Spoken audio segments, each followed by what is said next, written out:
Once upon a time, in an ancient kingdom, there lived a king who ruled over his people with a kind and generous heart.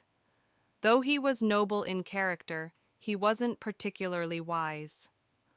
Because of this, he was always in search of intelligent and clever people who could help improve the kingdom and ensure its prosperity, even dominate enemies if needed. The king wasn't very impressed with his current advisors. They offered suggestions, yes, but mostly just collected their salaries in return.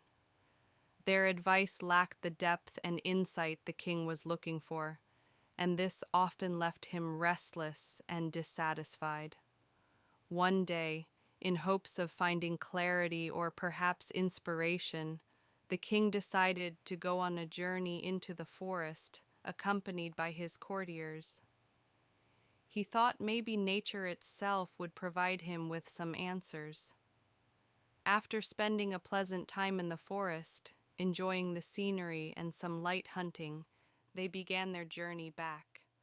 Along the way, the king noticed something strange. Under a large tree sat a man, talking to himself.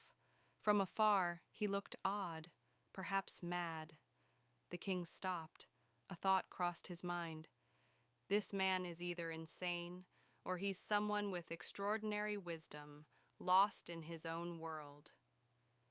Curious, the king, along with his courtiers, approached the man and began a conversation.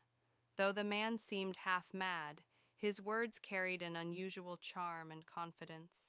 Gently, the king asked, "Young man, are you mad? You seem to be talking to yourself."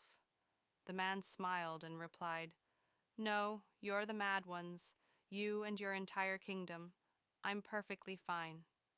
I just want this forest cleared out so that magnificent palaces can be built here, with me as the king of those palaces."